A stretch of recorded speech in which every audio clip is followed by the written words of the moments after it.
Have you ever wondered why some people weaken after 70 while others keep growing mighty? As we get older, it's simple to think that the worst is behind us, that we've already made our biggest errors. But the reality is many people unknowingly make choices in their later years that slowly drain the happiness, liberty, and self-respect from their lives. And by the time they notice, it's often too late to turn back. In this talk, we're going to walk through 12 of the most common yet overlooked things that can silently ruin your life after 70. These aren't just bad habits, they're traps. Each one has the power to wear away your self-reliance, harm your connections, or steal the calm you've worked a lifetime to obtain. That you'll hear why these actions are so dangerous, what they look like in daily life, and how to spot if they're starting to sneak into your own routine. And most importantly, you'll learn what you can do to guard yourself from them before they take the best years you still have ahead. Stay with me through the end, because the last few signs might shock you.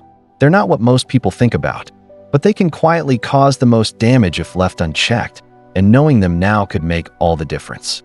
Now, let's get started. Number 1. Ignoring your bodily health.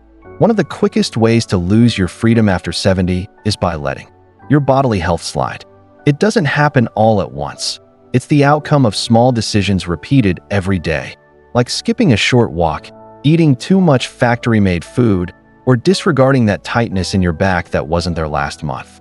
Over time, these little choices pile up into major results.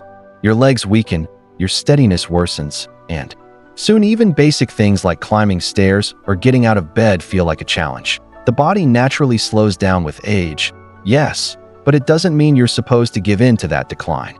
Many older adults assume aches and tiredness are just part of getting older, and while some change is natural, most of what we think is aging is actually lack of use. The muscles and joints you don't move begin to lock up. The more you sit, the harder it gets to stand, and before long, the body forgets how to support you. There's a man I knew, Charles, 78 years old, who used to be full of life. He loved fishing, worked on his car every Saturday, and even danced with his wife in the kitchen. But after a small surgery, he stopped moving as much. He told himself he was just recovering, but months went by and his strength kept slipping away. It wasn't the surgery that took away his freedom, it was inactivity. When he finally tried to get moving again, even a walk around the block felt like a mountain. It doesn't have to be this way. A short daily walk, some stretches in the morning, or even standing while watching TV can make a world of difference. What matters is regularity, not force. Your body doesn't need perfection, it just needs movement. By choosing to stay bodily active, even in small ways, you're choosing to keep your freedom, your trust in yourself, and your ability to live life on your own terms. And remember, when you take care of your body, you're not just avoiding weakness. You're making a statement to yourself and to the world that you still matter and you still have things to do. Number 2, letting your friends' circle fade away. Losing your bodily health is one thing, but losing your link to people, that can ruin your spirit faster than any sickness. After 70, it's simple to start pulling away. Friends move, some pass on, your daily habits change, and before you know it, entire weeks go by without a real talk. What many people don't grasp is that being alone doesn't just feel bad, it's actually risky. Studies have shown that social cutting off in older adults is tied to everything from heart disease to thinking problems. The brain, like the body, needs input, and when you don't use your social muscles, chatting, laughing, listening, they weaken too. Talks sharpen your mind, remind you of who you are, and give your days pattern and color. Without them, time feels heavier, slower, more empty. I once knew a woman named Linda. She was 81, lived alone after her husband passed, and didn't have any nearby family. She was sharp as a tack, but slowly started to retreat into her home. I just don't feel like going out anymore, she'd say. First she skipped her book club, then her church group, then even stopped answering the phone.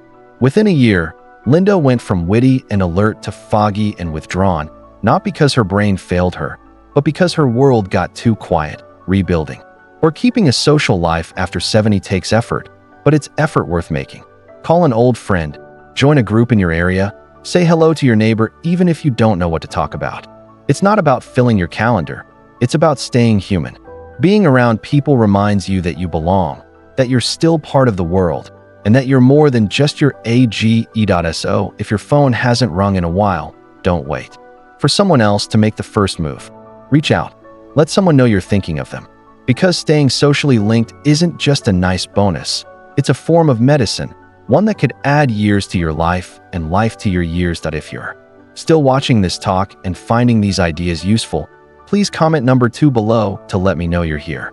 And if you haven't signed up yet, I suggest you sign up and turn on the bell so you don't miss any talks. Your backing helps us continue making good content to inform and inspire you. Now let's move forward. Number 3, holding on to old anger. There's something heavy about carrying the past into your later years. Grudges, old arguments, bitterness that was never spoken but always simmering. Some people think they've moved on just because they don't talk about it anymore. But the truth is, anger has a way of settling into the bones. And after 70, when time becomes more precious, that weight can quietly eat away at your joy, your relationships, and your peace. Anger doesn't just affect your mood. It shapes how you see the world. It makes you doubtful of kindness. It keeps your guard up when you should be letting others in. It turns good moments sour before they even have a chance to bloom. You start thinking people are out to let you down, that nobody really gets it, that nothing can ever be made right. And the saddest part is, it's often not the other person who suffers most. It's you. I once sat across from a man named Edward. He was 84, had 4 grown children, and hadn't spoken to his eldest son in 12 years. He didn't show up when I needed him, Edward said. And I'm not the one who needs to say sorry. But the more we talked, the clearer it became. Edward wasn't guarding his pride, he was guarding his pain.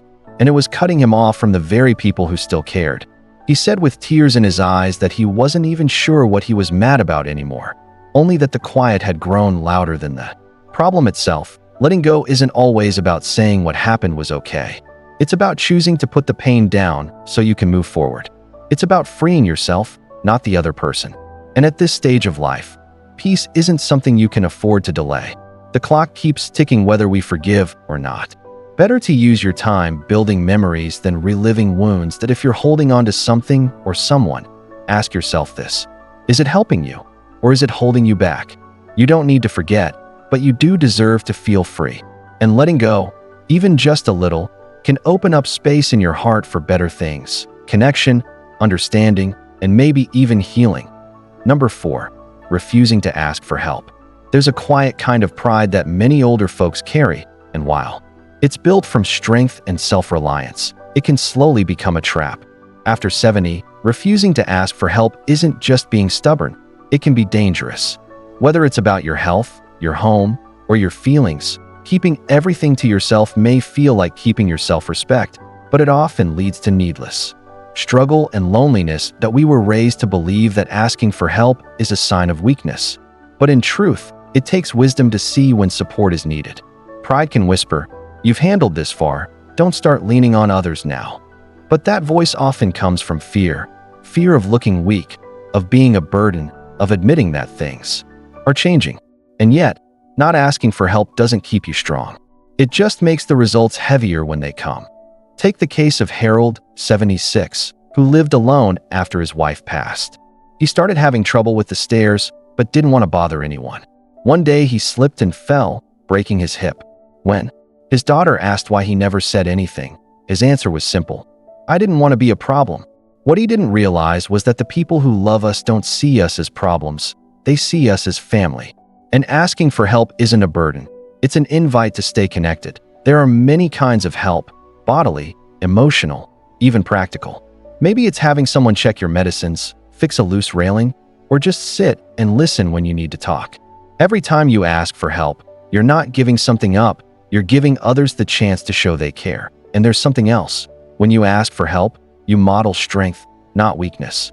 You show others, especially younger folk, that it's okay to be human, that life isn't meant to be carried alone, and that depending on each other is just as noble as standing on your own. So if you've been struggling quietly, thinking, "I'll figure it out on my own," I want you to pause and ask, what if you didn't have to? What if receiving support was part of living well, not giving up? Because the truth is, accepting help when needed doesn't take away from your self-respect, it protects it. Number 5, depending too much on pills. As we grow older, It's natural for drug orders to pile up. Blood pressure, cholesterol, sleep aids, pain relief, you name it. But relying too heavily on medicine to solve every discomfort can quietly turn into a problem of its own. Many older adults start taking pills like they're candy, often without questioning what they're really for, whether they still need them, or how they mix together. And that silent routine can chip away at your clarity, your energy, and your quality of life.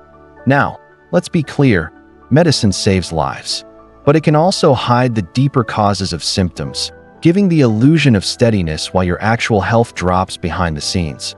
Feeling tired? There's a pill for that. Trouble sleeping? Another pill. Mild pain? Here's one more. But what about the root of the problem? Are we treating the cause or just covering it up? I remember speaking with a man named Frank, age 82. At one point, he was taking nearly a dozen different drugs a day. He couldn't remember what half of them were for. Some were meant to treat the side effects of others. Over time, his hands started shaking, his memory got cloudy, and he felt like a shadow of himself.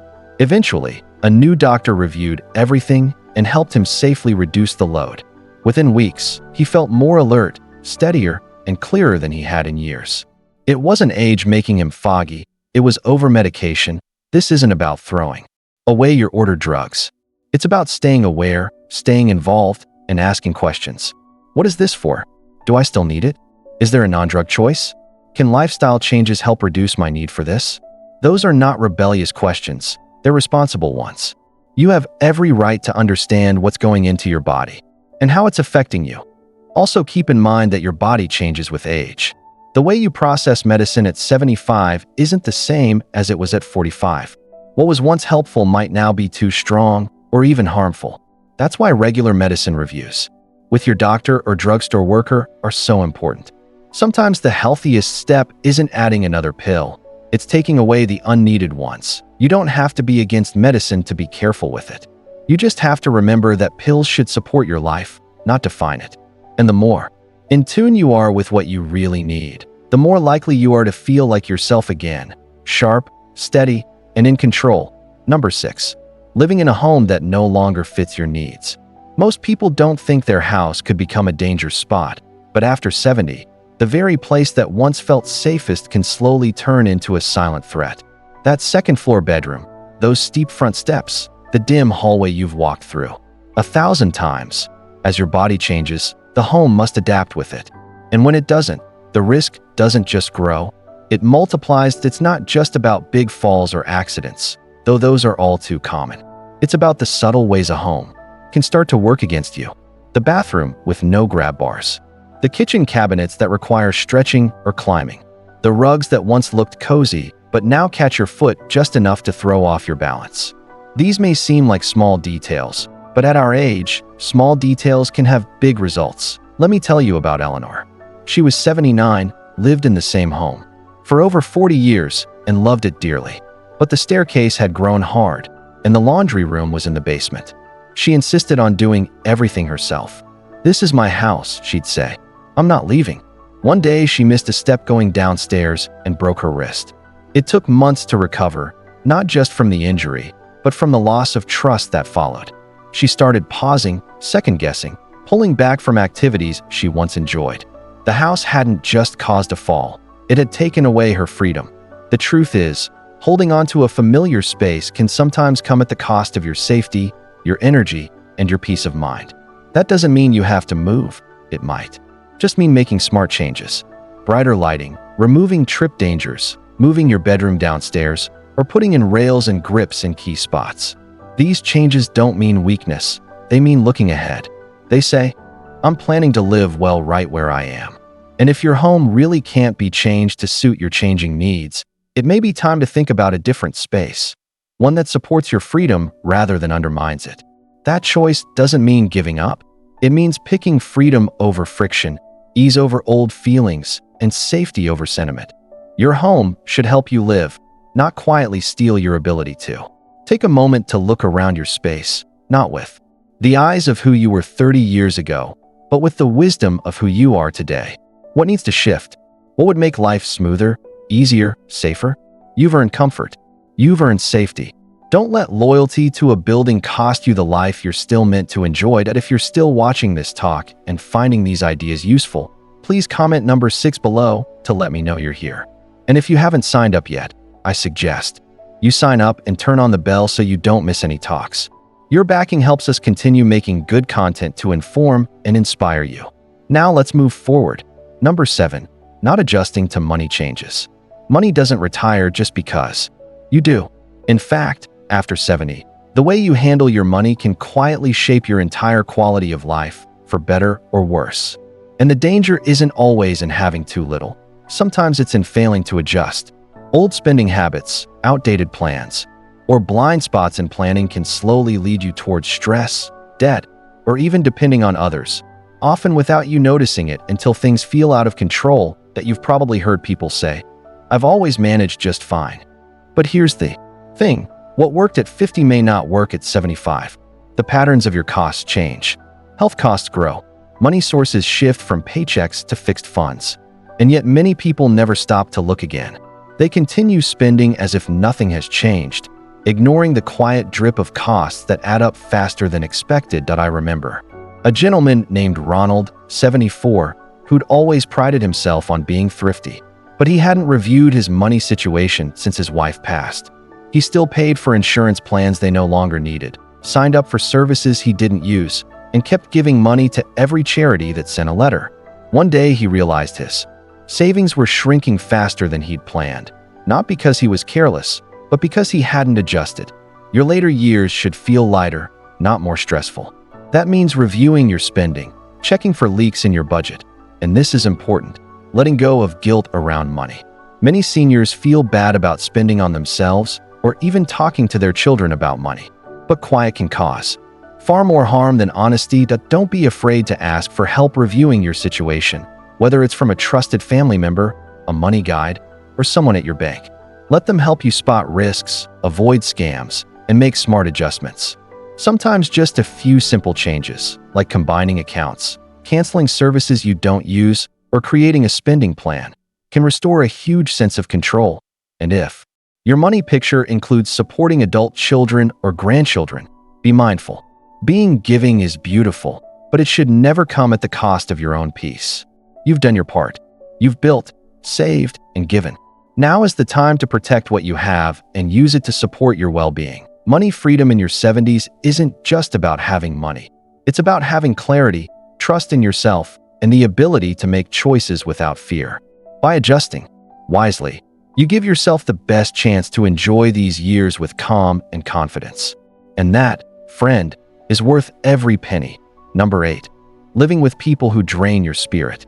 One of the most overlooked things that can ruin your later years isn't illness, injury, or even money. It's the people you share your space with. After 70, your surroundings matter more than ever, and that includes the feeling surroundings. Living with someone who constantly criticizes, controls, or creates tension can slowly wear you down in ways you may not even notice at first. You might tell yourself, "I'm just keeping the peace." Or, "It's family, I have to put up with it." But here's the truth. No matter who it is, whether it's an adult child, a grandchild, a brother or sister, or even a spouse, if being around them leaves you feeling small, worried, or invisible, it's a serious issue. Not just for your happiness, but for your health. Feeling stress can affect your sleep, your hunger, your blood pressure, even your body's defense system. And when that stress comes from someone you live with, there's no real escape. It becomes a low, constant hum in the background of your life. You wake up tight. You hesitate to speak freely. You stop inviting people over. Little by little, you lose yourself. I once met a woman named Joyce, 75, who moved in with her daughter's family after her husband passed. At first, it seemed like a good setup, but as time went on, she started to feel more like a maid than a guest. She cooked, cleaned, and babysat, but had no say in the house. Her son-in-law was cold. Her grandkids ignored her, and her daughter, though kind, often said, "Mom, just go with the flow." Joyce never complained, but her spark dimmed. She stopped reading, lost weight, and began having panic attacks. It wasn't her age, it was her surroundings. Guarding your feeling space is just as important as guarding your bodily one. That doesn't mean being selfish, it means being self-aware. If a living situation is draining you, you have the right to speak up. You have the right to set limits. And yes, you have the right to leave if needed. These years should be about peace, not pressure. Joy, not judgment. If you're walking on eggshells in your own home, that's not home. It's a trap. And you don't need to justify your discomfort to anyone. Your feelings are reason enough. Sometimes the most brave thing you can do is say, "This isn't working for me." Whether it leads to a better talk, a new agreement, or a new home altogether, reclaiming your peace is never a mistake. You've earned the right to feel safe, respected, and at ease in the place you lay your head. Don't let anyone, no matter how close, take that from you. Number 9, staying mentally stuck. After a certain age, many people quietly stop challenging their minds. The books sit unopened. The hobbies fade. The talks get shorter and more routine. It's not that they've lost interest. It's that they've started to believe it doesn't matter anymore. "I'm too old for all that," they say. But the truth is, your brain needs movement just as much as your body does. And when it doesn't get it, it begins to shrink, slowly, quietly, and sometimes for good. Mental sticking isn't just about forgetting. It's about losing your sense of wonder, your drive to ask questions, your spark to learn or try something new. When that goes, life starts to flatten. The days blend together. Trust in yourself drops. And worst of all, you start to believe the lie that nothing exciting is left. I remember a man named Gerald, 80 years old, who had been a science teacher for decades. But after retiring, he stopped reading, stopped talking about ideas, stopped exploring. "That part of life is over," he said. And slowly, he began to fade, not bodily, but mentally. His world shrank down to a few TV shows and the same talks. And yet, when someone handed him a book about the stars one day, something lit up. "I used to love this stuff," he whispered. Within weeks, he joined a small online talk group and began writing again, not because someone told him to, but because the door was always open. He had just forgotten it was there. Learning doesn't have to mean formal study. It could be as simple as watching a show about facts, trying a new recipe, picking up a word puzzle, or asking your grandson to show you how to use a new app. The point isn't to become an expert. It's to stay awake inside. Every new thing you try is like a breath of fresh air for your brain. And don't let new tools scare you off. Many seniors avoid new gadgets out of fear they'll mess up. But there's nothing shameful about being new to something. In fact, being a beginner again is one of the healthiest mental exercises there is. It builds patience, ability to adjust, and trust in yourself. 3 things we all need, no matter our 𝐎𝐥𝐲 𝐖𝐢𝐬𝐝. If your days have started to feel too quiet, too repetitive, or too passive, take that as a signal. Your mind is asking for more. Because a curious mind stays young, no matter what the calendar says. If you're still watching this talk and finding these ideas useful, please comment number 9 below to let me know you're here. And if you haven't signed up yet, I suggest you sign up and turn on the bell so you don't miss any talks. Your backing helps us continue making good content to inform and inspire you. Now let's move forward. Number 10, ignoring your purpose. When the job ends, the kids are grown, and the pace of life slows down, many people find themselves asking, quietly, what now? After 70, the danger isn't just boredom. It's drifting without a sense of direction. Even the calmest days can feel empty. The hours pass, but they don't feel lived. And that emptiness doesn't just affect your mood. It can wear away at your spirit. Purpose isn't about big achievements. It's not about running a business or saving the world. It's about waking up with a reason to get out of bed, something that gives your day shape and meaning. Whether it's tending a garden, calling a friend who needs support, teaching your grandchild how to fix something, or simply being the person in your circle who still shows up with a smile. I knew a woman named Bernice, 77, who had retired from her job at the post office. For a while, she was thrilled to rest. But after the first year, something changed. She started sleeping later, watching more TV, and avoiding her social groups. "I don't really do much anymore," she'd say.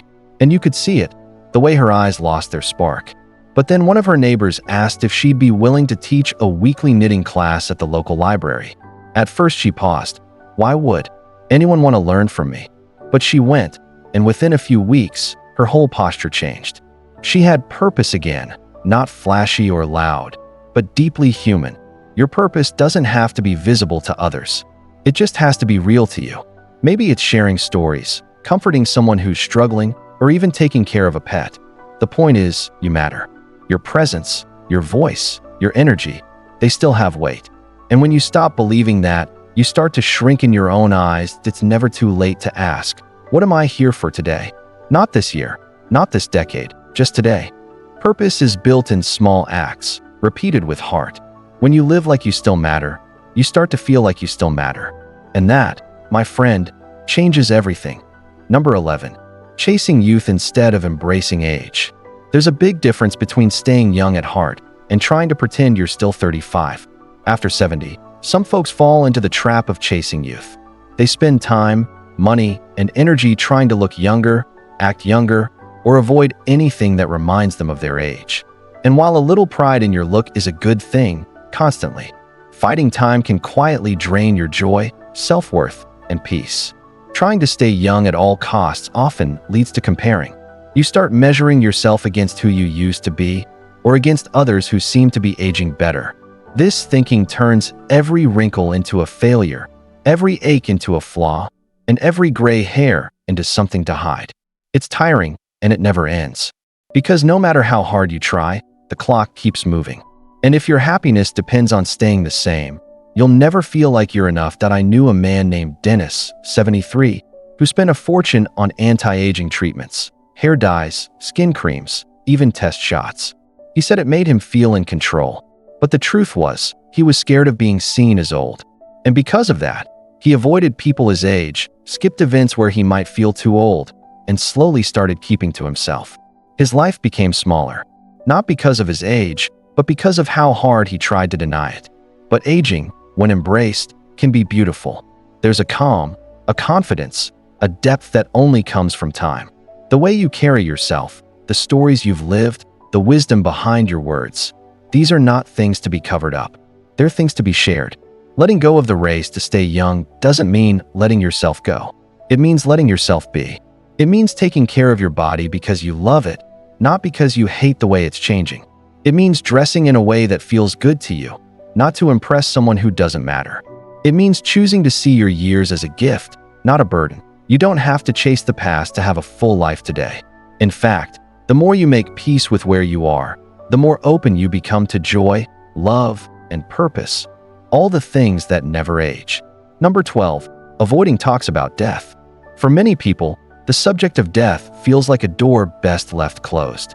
After 70, it's not unusual to avoid talking about it altogether, whether out of fear, discomfort, or the hope that not speaking about it will somehow keep it far away. But in truth, avoiding the topic doesn't protect you. It only leaves you and the people you love unprepared for one of life's most certain realities. When you don't face the idea of death, important choices get delayed. Wills remain unwritten. Final wishes stay unspoken. An emotional closing never gets the chance to happen. This kind of avoiding creates confusion, stress, and even fighting later on, for your family, your caregivers, and sometimes for you. I once spoke with a woman named Carol, 82, whose husband passed suddenly. We had always avoided the topic. We thought we had more time, she said. As a result, she had no idea what he wanted in terms of care, burial, or even how to handle his belongings. The grief was already heavy, but the uncertainty made it even harder. I just wish we'd talked, she whispered. Even once. Talking about death doesn't invite it in. It prepares you to live more freely. When you've said what you need to say, made the choices that reflect your values, and given your loved ones clear guidance, there's a peace that comes. You're no longer living in quiet fear. You're living with intention. These talks don't have to be sad. They can be rooted in love. What do you want people to remember about you? How do you want your story told? What brings you comfort?